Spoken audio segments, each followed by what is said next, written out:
Good afternoon, everyone, and welcome to today's webinar, The Secret to Effective Connection on Digital, Insights for Insurance Marketers. I'm your moderator, Megan Lockwood, and I'm the head of content here at eDynamic. And today, I'm really thrilled to be joined by Aviraj Banerjee, who's our Director of Digital Solutions for our insurance marketers. Aviraj has 16 years of marketing, digital solution, and customer acquisition experience across North America, EMEA, and Australia, New Zealand. He has led strategic digital solution engagements with insurers such as Aviva, New York Life, XL Group, Bupa, Primerica, and Liberty Mutual, to name just a few. In today's presentation, we're going to review the 6 critical insights and best practices that really will help insurance better engage with their customers and understand really better this new buzzword of engagement and how you can leverage it in your insurance marketing. We'll also have a question and answer session at the end. So if you like, please send us your questions and we'll make sure that we can answer them immediately in real time. And so now, I should say drum roll please, Aviraj. Thank you, Megan. And a big hello to everybody who's joined in. I'm excited about today's presentation and really hoping that we're able to accomplish what we've set out to and providing some key insights into what really makes digital marketing, customer acquisition, and customer engagement tick within insurance. Just to set a quick flow or agenda for this meeting, what I'm going to do is I'm going to walk you through a very quick introduction about eDynamic, who we are, what we do, and the kind of exposure and experience we have within insurance as a vertical. And then I'm going to lead you into some greenfield opportunities for marketers within insurance. It's an interesting thought that we as marketers we talk about the trends, the changes, and the opportunities that emerge around digital. But the proof of the pudding lies in eating it. And what we're going to focus on today is both tactical as well as strategic oversight. But we want to set the stage by talking about where the opportunity truly lies for marketers to make an impact with their customers, with their agents and brokers within insurance. As a follow-up to this, like Megan referred to, we're going to share some key insights. These insights have been built around our research, our experiences with customers within insurance, and they're also based upon a number of best practices that we've either been privy to or we've executed on behalf of our customers on different engagements.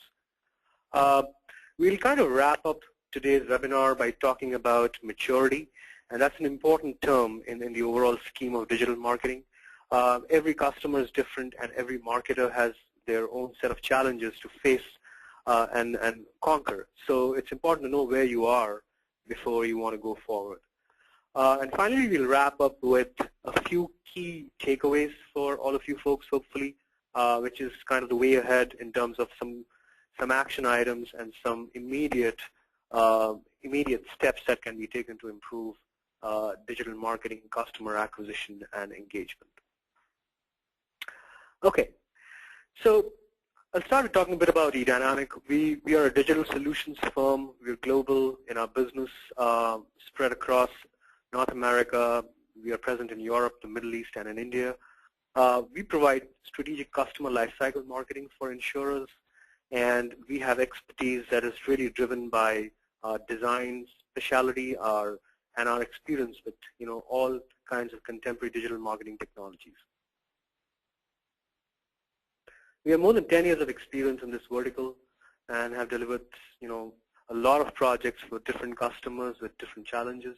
We work with life, health, property and casualty, and specialty and commercial insurers, and we work on B2C as well as B2B segments.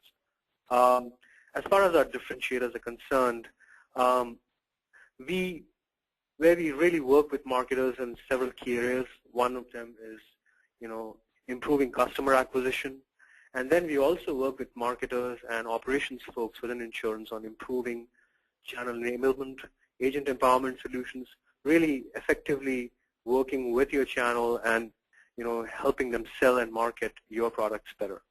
We have a rich body of work, done several digital marketing solutions and websites, kind of engagements with customers like Aviva, New York Life, Excel, Liberty Mutual, amongst others. Quick snapshot of our services. Like I said, we work across different functions and groups within insurance, and of course, marketing has a straddling role in terms of this kind of services that we offer. Our primary consumers are marketing folks within insurance, but we also work with a lot of folks who deal with channels and brokers and agents. Some of the solutions and services that we've offered over the years include digital strategy, web design, content management implementations. We've designed and developed agent, customer, and distribution portals. We're also very, very excited about our new practices around gamification. We do mobility and responsive design, and of course we do demand generation and broker enablement campaigns. Amongst marketing technologies, we work across the entire ecosystem, whether it's content management systems, marketing automation, CRM, analytics, and other related technologies. eDynamics customer acquisition offering is of interest to a lot of our incumbent and new customers, and what it does is basically it takes the entire acquisition approach and kind of breaks it up into different key segments where we've kind of included capabilities and services within each of these subsegments, if you will, and the overall objective or motive is to help marketers acquire and engage with customers more effectively and really have a holistic process that is driven by good design, effective marketing tactics, as well as an underlying technology framework that really supports whatever you want to do. Okay, so let's start with talking about some greenfield opportunities, and a lot of these are born out of the trends that we see around us, and our experiences, as well as the kind of projects and the kind of engagements we've been part of, really give a lot of credence to some of our research and findings. So we'll show you some trends here. We'll show you some numbers. Some of them would be effective for different people in this audience today. So we've kind of looked at two lenses here. One is the retail or B2C kind of customer segment, and the other is the commercial or B2B. We play in both areas with insurance. So some interesting factors here that that we've been seeing over the past couple of years, especially in the retail side. Customers really talk about having positive and engaging experiences on your websites. So for marketers, the website is a prime vehicle. We all know that. But what we probably didn't know earlier was that people who don't have a favorable experience on your website might really fall away and go to your competition. And this trend is becoming more and more apparent now that there's so much of digital buy, sell, search, and quote process that's on. So 21% of the people who have had negative experiences with websites of insurers will basically never return. So it's an important statistic that has a big bearing on how insurers really need to look at their sites.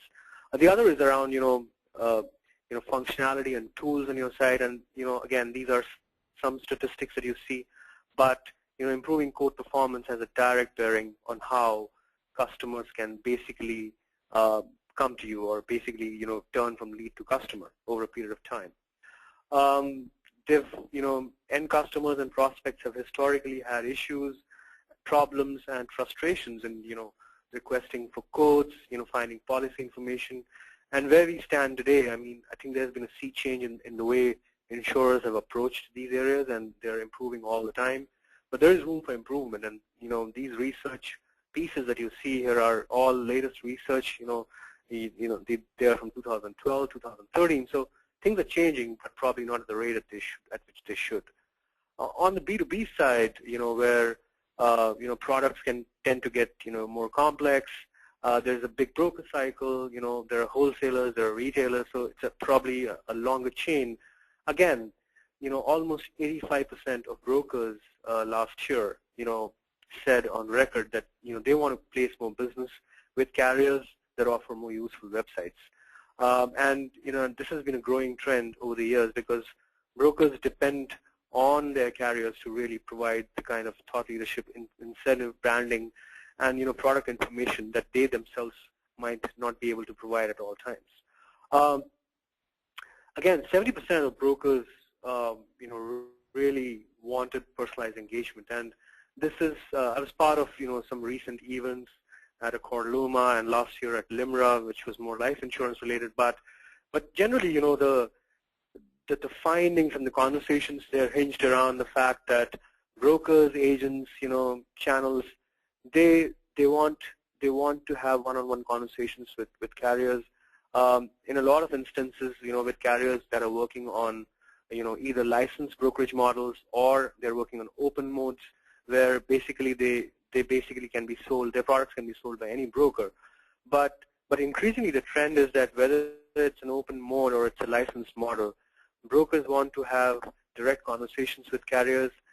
They want to understand and be able to sell the product more effectively for you, and they want to engage with their end customers better on your behalf. So and all of this is towards a key metric in the overall piece of things, and that is higher premium renewal. So when we talk about existing accounts and customers, which is a big big piece of the entire pie, this kind of engagement has an impact on how premium renewals can be driven. And this is it's not a process which is instantaneous. Typically, a customer signs on with a broker for a carrier product. 1 year later, when they come up for renewal, the story that's been acted out in the past 12 months has an important bearing. What's going to transpire the next year. So all through that year, if you are keeping up the drip with your broker and with your end customer, and really addressing servicing issues, then there are more chances of you renewing with that customer than not. We talk about the marketer's perspective, and we have several marketers in the house today, and I'm sure there would be a lot of different perspectives around how they approach digital. But in our world, what we see is that a marketer thinks about several channels. So when they set out doing their budgets, when they set out doing their strategy for the year, they look at web, they look at mobile, they look at email, social, and there's so much to choose from, right? So cross-channel engagement or multi-channel marketing is the mantra now. But the problem with that is that here the marketer is looking at things from one lens, and that lens is, I have a budget, I have a team, I have a mandate, probably it's revenue-based, and I need to look at what I want to do in the next 12 months, and these are my options, these are my channels. That is the view. And again, not to say that that's not the right view, but it's important to also understand probably before you do your planning what your customer's perspective is, right? So customers are embracing multi-channels, yes. They are using different devices, they are using different ways to access the information that they need to. And they might be at different stages in their daily work days or lives, right? They might be commuting, they might be at their desk. They might be using a desktop and a tablet or a phone at different points of the day. But are you as a marketer able to reach the right audience at the right device at the right time? And yes, if you are able to do that, are you able to have one brand and one content experience for your audience? And I think that is the bottom line. Your firm, your brand, your products need to be deciphered, decoded, and presented to your end audience across all these different devices and channels when your audience needs it, where they need it. So I think that's the more important factor. So any planning exercise that revolves around selecting channels and budgeting should usually be vetted by research, data, and an understanding of what the customer's perspective is. Now, we talked about cross-channel marketing. When leading research firms went into the market in the past 2 years, we compiled some information. A lot of marketers feel, almost 4 out of 5 marketers feel that it's very important to their business. But, people, when we talk about trends, we talk about what everybody is talking about. What's buzzword? So cross-channel marketing is important. 4 out of 5 say that, and almost 50% or more marketers also said that if they do personalization around their web properties, then they generated positive ROI. And now with ROI, we're talking about budgets, revenue, etc. And again, a high percentage of marketers also feel that personalization improves client conversion.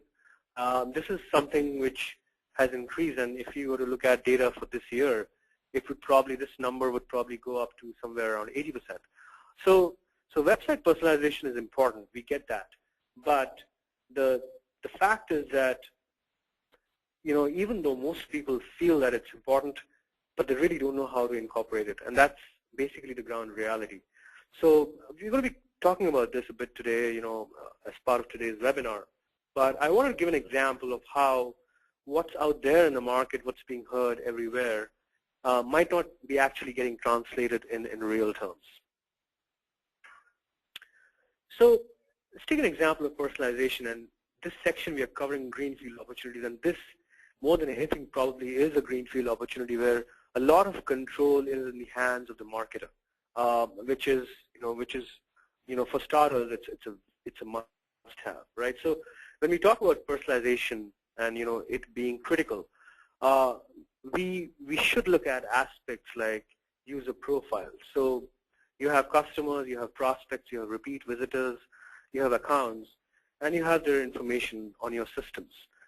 Are you truly using that information to your advantage? If no, then probably you should not attempt personalization. Their history with you. So, what have they done in the past with you? What kind of products have they bought? Have they considered? What kind of pages have they visited on your site or your portal? How have they responded to your email campaigns or your display campaigns, etc.? All that builds up the customer or prospect's history with you. Now, if this data that you're sitting on is not leveraged, then personalization really will fall flat.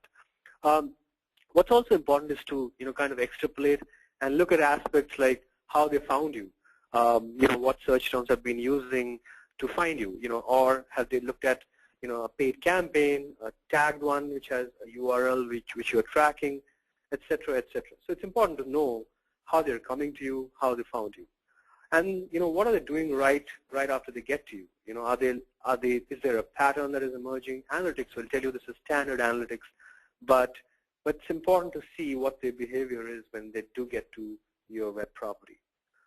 And probably the one aspect which is most neglected in all of this is that when somebody is trying to do some research around a product and they're reading up on you, could be a new prospect, could be a past customer, could be an inactive or latent account, trying to revisit you with the purpose of trying to find something meaningful now, and could be a broker, could be a wholesale broker or a retailer that's possibly looking to do more business on their books, this year with you. So all of these are, stages in the overall buying cycle, and we'll talk about the buying cycle a bit later. But here, what we are referring to is that personalization needs history, it needs context, and if you don't use the data that you have at your disposal, and if you don't know the life stage of the customer or your channel partner, then you're probably missing out on a very important, background or fundamental aspect of personalization. We talked about right message, the right time, the right device, and we've tried to exemplify, and these are some, live examples from some engagements that we have executed very recently. So there are different types of personalizations.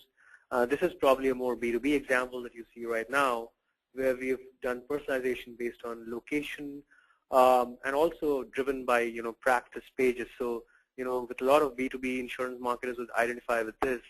They will have different practices. They will have, pretty complex products under each practice. Some are also split by vertical. So, they are catering to different industries, with their products. So, personalization with respect to those parameters can often make a big difference in how your audiences engage with you.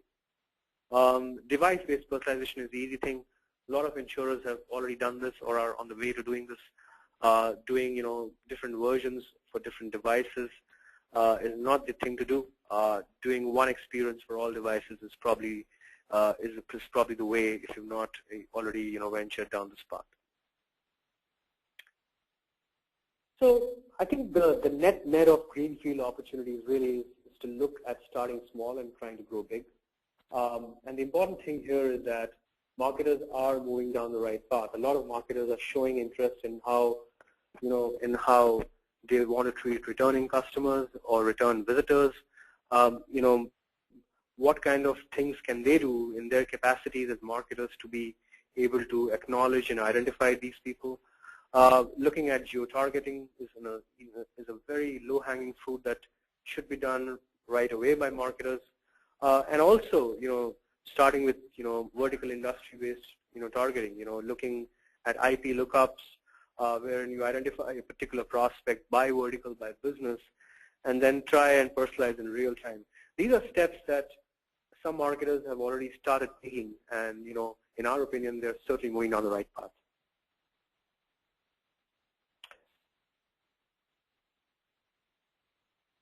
So when we set out with planning for this webinar today, gentlemen and ladies, we talked about at the start, Megan referred to key insights, and it's impossible to try and cover every bit of intelligence or experience that we have garnered over the years.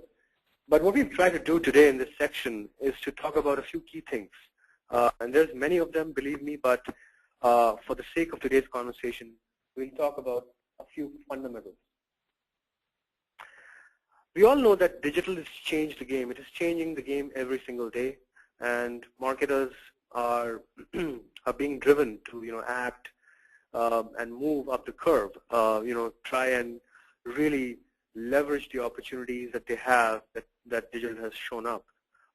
And the way that we have kind of categorized different insights today for you is we want to see examples of how digital has changed the way for customers, for your customers, how they search, how they buy. And this is a B2C example, and I referred to a B2B example in the past couple of slides where we talked about personalization. Here is a B2C example of how people tend to buy, from carriers or through their agents or brokers. So buying directly or via agents is still highly preferred. But if you see, there is an emergence, and these are numbers that are growing, by the month. So customers have shown the inclination and very clear inclination that they want to be able to use any channel convenience. So if we were to look at these numbers that you see right now, after 6 months, you'll probably see big differences in the shift. And that shift is driven by the fact that whether I want to buy in person from you, whether I want to go to an aggregator website, or whether I want to talk to a broker, agent, or a financial services advisor online via chat, or I want to access your mobile app, I won't have all the choices. And if you want to cater to me, you have to ensure that you're basically able to meet all my choices for channels, all my preferences. And this it is not limited to just the information-seeking phase when I'm just a prospect for you. It is also, right through my engagement relationship with you as an insurer, where even with claims or with any customer service-related issues, I might go to your website or to your portal, but at the same time, if I have a mobile app, I don't mind, using that also. Or I might, pick up the phone and try and speak to a call center to address what I need. So, so while the classic internet model is still very much dominant, and direct in person will always stay because it's a buying-selling thing, but the other channels are becoming predominant over time, and the small, the trends that you see, 8%, 7%, 6%, 5%, it's not low enough to ignore in most cases, and these numbers will keep growing. So we're talking about changing channels and giving customers the flexibility and the option to do that by having all bases covered. The other is that we all know that digital is basically it's across channels, and in a very broad-based way. Whether you're a B2B marketer or B2C marketer, when we talk about reaching the customer and trying to reach the customer at every stage of the life cycle, and covering most channels, this is an example of how when people are searching for you and they're looking for a new product, whether it's B2C, B2B, and you're doing your digital advertising, you're doing paid, earned media, you're trying to do paid search, you're trying to do paid campaigns. That's where they're going to find you, right?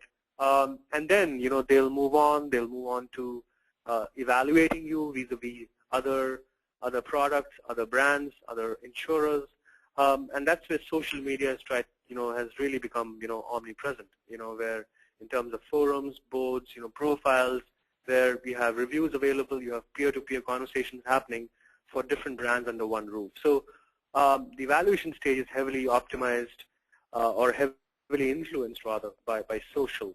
And then the actual buying process. So when somebody has gotten influenced and they really want to make a purchase, how efficiently are you able to really make that buying process seamless online through various channels, whether it's mobile or web? The experience needs to be seamless and tailored to what the customer is expecting. And finally, it's about advocacy. So again, social plays a big role here, but we all know that advocacy happens through social. What's important is that what has happened is through stages 1 to 4 has a big impact on what happens on stage 5, and this is cyclical. So they'll become customers of yours. Some of them will stay, some will go, renew with somebody else, but they'll come back again because insurance will never cease, right? I mean, it's a long story. It's never going to be, you acquire once and then forget about it. So digital plays a role across channels and right through the life cycle. The other key insight is that increasingly what we are seeing is that customers need direct engagement, and I'll kind of explain that as we go along. But when we talk about direct engagement, we should look at the buying cycle again. Your customers are, they could be corporations, they could be individuals, they could be brokers who are, basically considering you to service their end customers. Each one has their own buying cycle. But if you were to look at, the entire process of, how people come to you and they buy, evaluate, consider, and buy, if you see there are so many touch points to the process, and these are, believe you me, these are just a few of them. I mean, there are so many touch points that can be added to each of these stages. So if you were to categorize largely between 3 stages, so one would be pre-purchase, the other would be purchase or RFP if it's a B2B situation, and third would be servicing, and then up and cross-sell. So largely it's under these 3 categories, and what you see is we've captured some 20-odd touch points here, 15-odd touch points, but there would be so many more that really need to be addressed. So at every touch point, what we are saying is that your customer wants to have one-on-one conversations with you. They want to have one-on-one conversations using web, using portals, email, mobile, social, all of those channels, video, however you want to use one channel versus another, versus a third one. At any of these major stages is entirely up to you. But the net is that the customers that you are trying to woo are looking at engaging with you at every stage and on every channel. Of course, it just does not mean that you end up doing $500,000 worth of media buy across all channels. No, it does not mean that. What it means is that you need to be very, very smart about your audience. So in a generic buying cycle, we would say that, look, address everything from 1 to 100. But when we get to defining your audience and understanding truly who are your buyers, then this life cycle becomes customized, and that's where marketers have the ground to really play intelligently in terms of tailoring which channels they should be reaching out to in order to have effective and ongoing conversation with their end customers. So our point of view on customer engagement is that, like I said, customers are changing channels and they need to have the flexibility and choices while buying from you. Social is a big influencer, and especially during the consideration and evaluation phase. Customers are becoming independent, but they want consultative experiences. So while they are able to do much more online today as opposed to what they could 5 years back, but they still want the flexibility of having somebody chat to them, walk them through the phone on and again, we're talking about switching channels, so it's channel convergence as well. So I might be on your portal and surfing through a product, but at the same time I might be talking to your call center. So it's a consultative experience that really counts. There's an overall demand for making things simple. If I want to buy something from you, I should be able to get all the information that I need. There should be as much transparency as possible, and the buying process should be simple, and I should be able to take decisions on my own. And then increasingly what we're seeing is that within financial services, with the advent of gamification, contests, rewards, whether it is for direct customers or even for channels, a lot of customers who have been exposed to such models, and if they like it, they want to see that being replicated on your website, on your outreach as well. So they're not, believe me, the end customer is not close to these innovations. If anything, they would like it, but it's important to have a very clear, defined view of what your customers' preferences and profile are. We talked about direct customer engagement and how important it can be. Now, how can you enhance this experience? Are there any is there a secret sauce? Is there something that you might be considering you've not done it as yet? What have we seen in our experiences working with different marketers? So it's again the overlying kind of, let's say, the direction is towards simplicity. It's towards visibility and control. I want to be in control. I want to have all the information I seek, and I want to basically have it easy. I don't want to be struggling to make a decision to make a purchase. So I think the key factors here are, again, keep coming back to understanding who your customer truly is. What segments do you buy? What segments buy from you? How they buy from you? Trying to be a consultant to the customer instead of a product vendor. Simplifying products that are sold online. I refer to gamification, contests, etc. The ability to connect on multiple channels. We've talked about that. And then a very important factor that we are increasingly seeing is really for complex products in the B2B scenario and in some products in the B2C scenario as well, having interactive chats with more specialist or SMEs or advisors like underwriters or even financial advisors, at times brokers who are qualified to speak about the product. It's very, very important and probably can make a big difference in converting a prospect to a customer in the buying cycle. And encouraging dialogue between customers is also important. And I understand a lot of this is going to be happening through social. It's user-generated content, and marketers typically don't have control on that.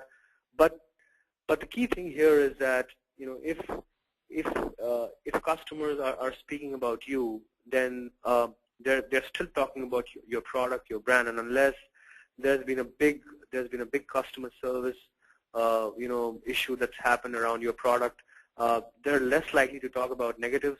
The negatives are usually, they stem from, lack of customer service, probably pricing comparison for very, very, commoditized products. But in general, any dialogue encouragement between customers is always a good sign, whether you have, inbuilt apps on your websites like, forums or moderated chats, or if you want to really, leverage social media, you can do it either way. but it's important to have, people exchange views around your products and services and brand. Which brings me to, a key segment of today's webinar. And, in today's day and age, marketers intersect so closely with technology that it's not even funny anymore. Increasingly marketers and CIOs are sitting in the same room and having conversations around how they can do better this year. Something which we didn't imagine a few years back, but it's a reality today. So, digital marketing technologies are here. They're here to stay, and they will be with, all of us in the next few years. So it's important that we recognize the role that these technologies can play for you, and, truly how they can enable you.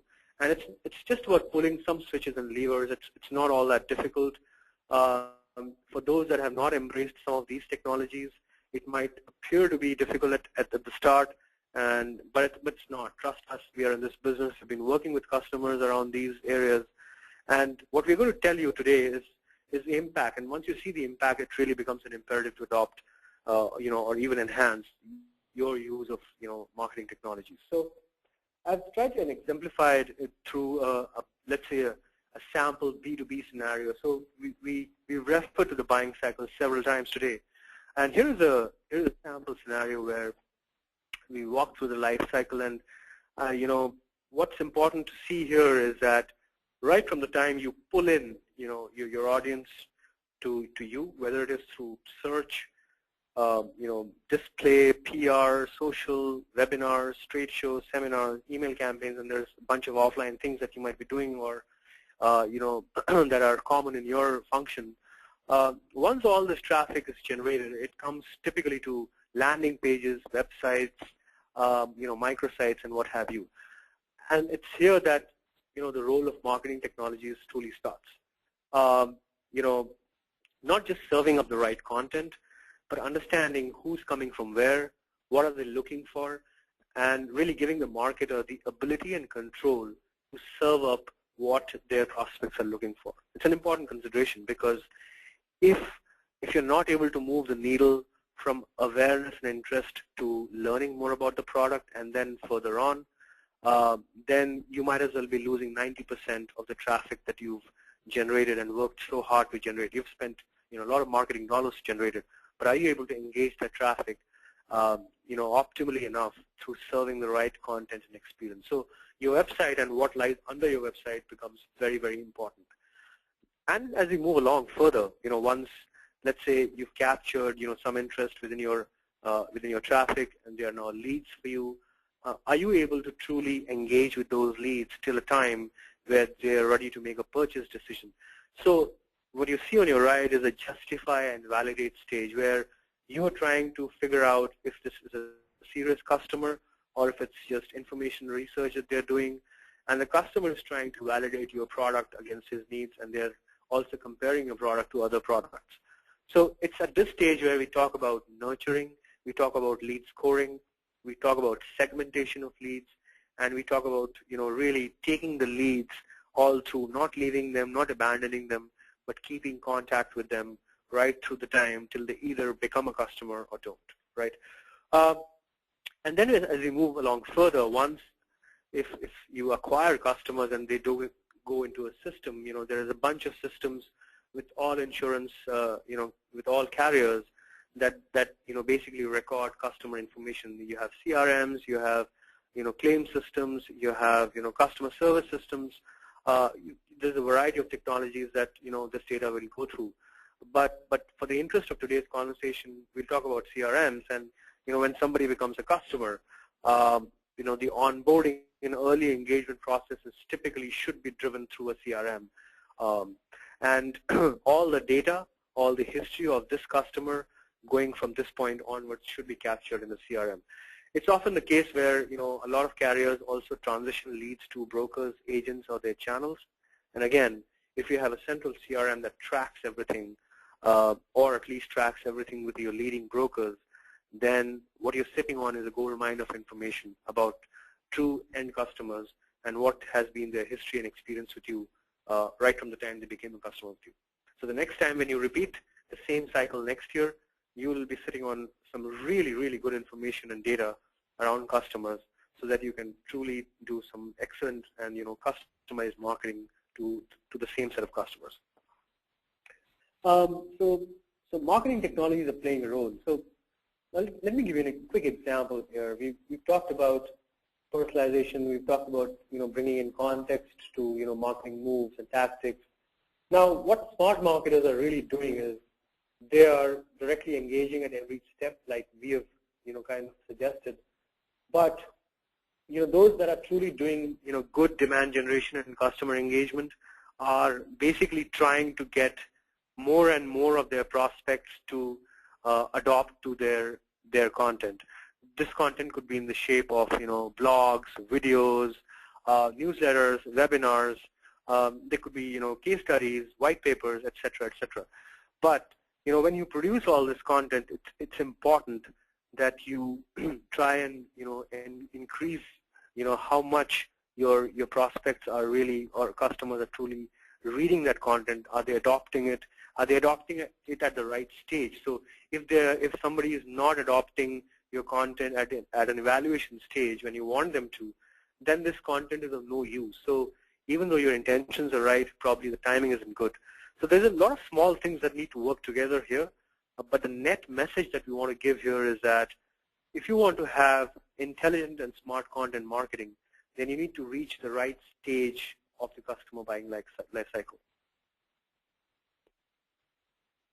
And again, more proof of that is that the marketers who are truly successful are dovetailing their content by audience and by stage. Both are equally important. It's not an and or scenario. It's a tailgate that really needs to be watched very carefully by marketers. If they fail at this, then their content marketing efforts could fall flat. And how you really get this content out? We'll give you an example of that and how marketing technologies help. So let's take an example of a contemporary content management technology, or a web CMS as we all know it. What it does is that it'll give you the ability to personalize based on rules. So people who are visiting your site, they have shown some history, they have shown click streams, and you have all the analytics on their past behavior. If they come again to your website, are you ready to really personalize your site based on their history and the data that you have? The other is around personas. So you might have 5 different segments who typically buy from you, but does your content management technology know those personas? If it doesn't, then basically you're trying to serve blind, and that usually does not work. So it's more spray and pray rather than anything else. So it's important that this information about your customer segments is fed underneath your website and your web properties into your content management technology. If that is not the case, then it's more a case of hoping that somebody or something just clicks. And the third is cross-channel personalization, and this is something which is probably at a more advanced level, but several marketers are making moves towards this, which is trying to gather analytics, or what we typically refer to in a lot of circles as big data. What we're talking about here is integrating analytics from various sources. Wherever you're reaching out, you'll have customer data, you'll have prospect data, whether it's social, web, email, any other channels, video. It's up to you to create that infrastructure to capture data from all these touch points, integrate it, and have a single view. And that and only that can truly drive cross-channel personalization. I agree that this last step is something that will take some effort in doing, and take some infrastructure, and it'll take some understanding as well of how marketers are typically functioning. But it is something that that needs to be adopted sometime in the future by most marketers if they want to have cross-channel presence that is effective. The other is around marketing technologies. When we talk about them, we cannot not talk about marketing automation or email automation. And why it's important is because it's your delivery tool. A lot of folks in the market tend to view email automation as an email delivery tool, and it couldn't be further than that. So just to set things right, when we talk about marketing automation, we are talking about having a platform that is capable of delivering your messages to customers. Now, your messages could be delivered through email, they could be delivered through webinars, through events, through direct mail, or through video. These and many other options are possible through your marketing automation platform. It is not just about email. So I think it's the misnomer here is that I may invest in the email tool, but I'm already doing that. I might have lists and databases, and I might have a very simple and cheap email tool that's doing the job for me. But trust me that it's not really doing the job for you because, there could be issues around your data, and we're not even talking about that here. And B is that it's essentially spray and pray. The contemporary modern email or marketing automation platform captures intelligence of your prospect's behavior, of your customers' behavior to your emails or any other method of outreach.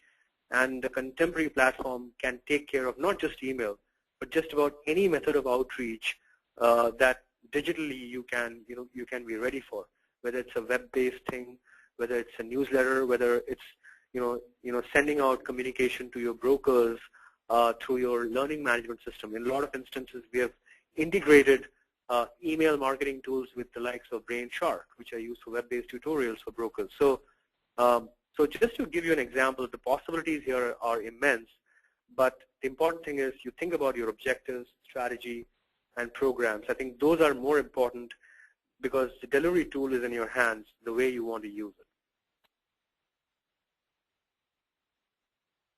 And I want to wind up this section about marketing technologies about really giving you a quick look at how personalization is achieved. And we talked about big data, we talked about gathering analytics from different sources and creating common context.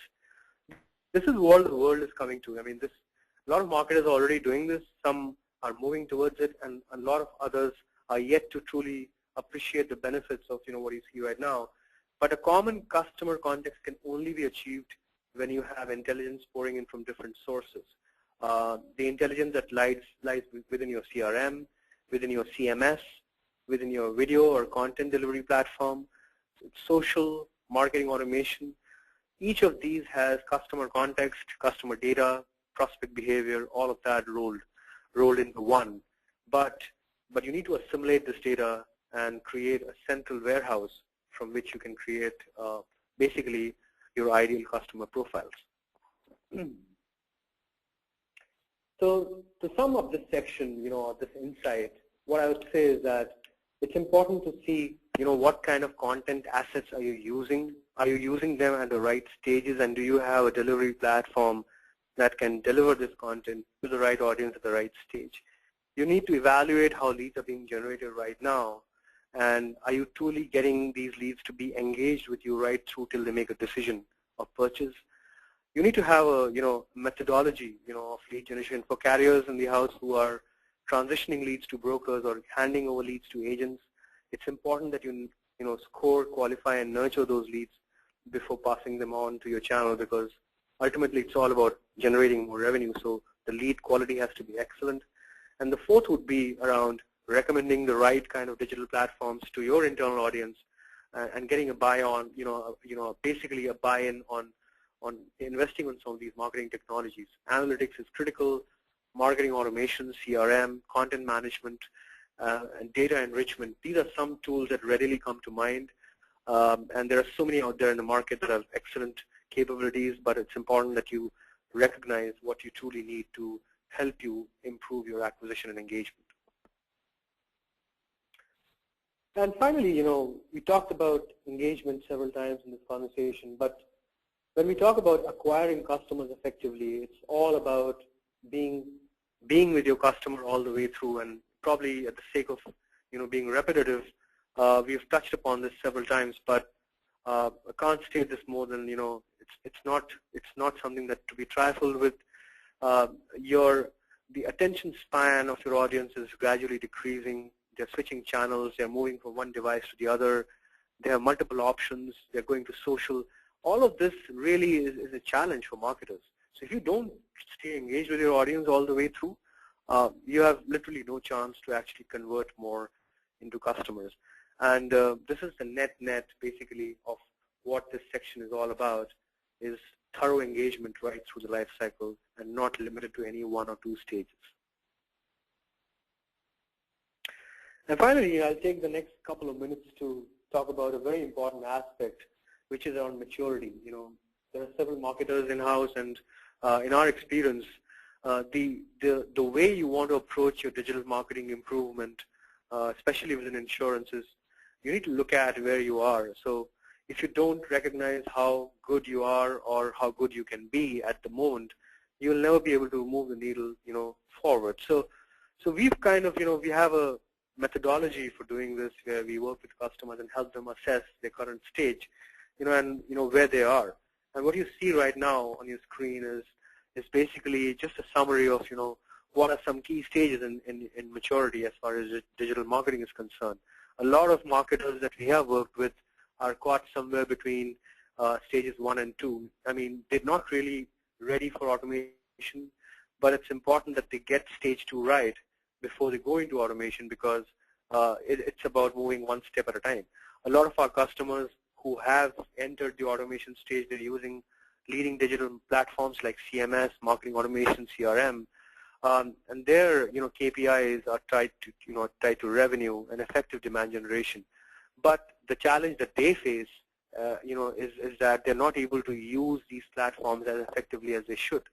And a lot of customers at stage 2 are probably, hamstrung by the fact that they have to work with agencies, brokers, they have a revenue imperative, but they don't really have the tools to be effectively able to engage with, brokers and agencies and bring them all on one level.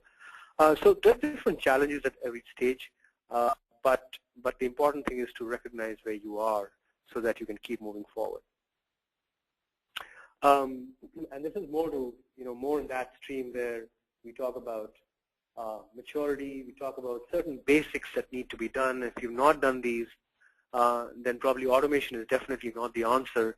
You need to have conversations around setting up, segmentation, understanding your customers, creating buying journeys, and then really, prepping up your digital touch points to be able to speak to your audience. Probably your website needs attention, probably your partner websites need attention, your email campaigns might need redressal, to speak better to your audience. So it's all about doing the basics right, and what you see right now is essentially a step-by-step method to get to a stage where you can use more, advanced technologies to be able to engage with your audience.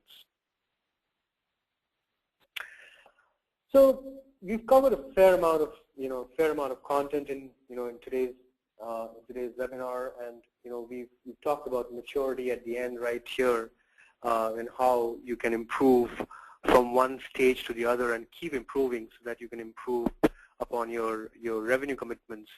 But I'd like to sum up today's conversation with giving you a few low-hanging fruits, some tactical outcomes, and some more strategic ones that might be useful to you. One is that, and these are some mandatory, must-haves for any marketer today. If you're not on all devices, then you need to be. I mean, there is no second thought about it. If you've not defined your audience and segmented and created personas, then it's high time that you set about doing that. In terms of customer engagement, if you've not really invested in a process, if you've not invested in the right platforms to effectively engage with end customers as well as your brokers, then you're doing disservice, because you might be generating a lot of business, but you can do much more if you engage with your customers right through, or even with your channels right through the buying life cycle. And finally, some marketing technologies that we referred to earlier are useful to invest in. If you're already using some of these, then I think the conversation should be centered around how you can use them better for better demand generation and digital marketing. So that's all I have for now for all of you folks today. I'll be happy to take any questions at this point. Thanks so much, Aparaj. It looks like there is one question specifically about the technologies that you're discussing on the slide. Do you have favorite tools or technologies that you use to measure and track engagement?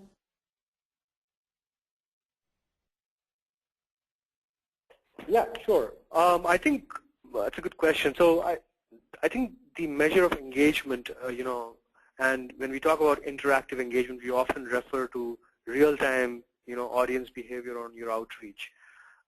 Marketing automation and marketing CMS systems are probably two big tools apart from your web analytics tool that will give you a real-time insight into what your audience is thinking and how they're reacting to your outreach.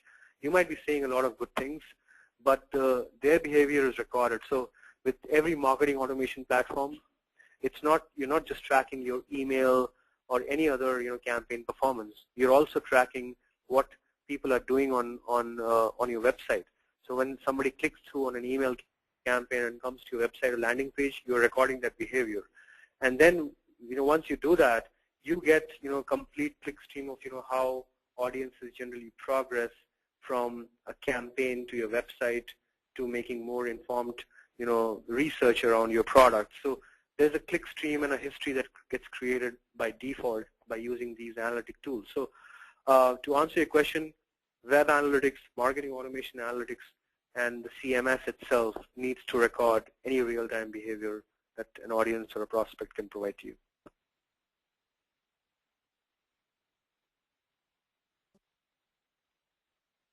Great, I'm just pulling up some of the questions too. I have a question that I usually ask in general, and that's, if you were starting tomorrow, what would be the first thing you would do? What's the thing that you would start with Wednesday morning that really will measurably improve client engagement? Yeah, excellent question. One that we keep running into. A lot of our customers, marketers, they work with us and they say that I'm doing a lot of good things and I know that, but there's something missing, and we usually go back to the drawing board. So if you were to start Wednesday and say that, I really want to understand how I can improve my demand generation or my customer engagement, we usually go back to understanding the customers. That's the drawing board, if you will. So how deeply do you understand the customer? How many segments do you have? And what kind of profiles or history or tags have you attached to each customer persona? The more you enrich these personas, the better your marketing is going to be. So I think for starters, that's the first step that we usually advocate. And if that step is taken care of, then I think the next step is that, do you understand how they buy from you? If you understand that, for your different segments, then it's a matter of time before you are able to engage with them right through the buying cycle. So understanding the customer is the first step, and then understanding how they buy from you. What are the different buying cycles by segment, which will enable you to basically engage with them right through. Great. Kathleen had one more final question. I think we have about another minute. Briefly, and then potentially, Kathleen, we can get to afterwards. Her question is, how do you develop personas of customers and then define the life cycle when you sell products through an agent or a broker? Yeah, I think, I know that we've almost run out of time, but I'll take a quick shot at that, and it's a very, very good question. So when you're working with agents and brokers, I referred to in one of the slides that I presented, I referred to capturing customer interaction history. So a lot of insurers who are working with agents, what we tell them is that you might be working with hundreds and thousands of brokers. What we tell them is that isolate the few leading brokers or agents that bring you most amount of business and get them to buy in on a central CRM. If you have them on a central CRM, you are basically tracking audience, customer buying, and customer interaction history via your broker or agent on your CRM. That tells you, what exactly is happening behind the scenes, which you may not be privy to. But what it also does is that it gives you a lot of interesting trends. I mean, I agree that it's probably not as comprehensive a picture about your end audience as it should be, but at least it's a very good start, because in a lot of our businesses, the insurers have told us that 20% of their brokers or agents contribute to 80% of the business. It's a very large-scale scenario. So that being the case, if you get those 20% brokers on your system and have the ability to track their business and their customers, it solves a big problem, because then you have insight into that those customer records, that history, and then you can segment, do the buying cycle, do the engagement, all of the good things.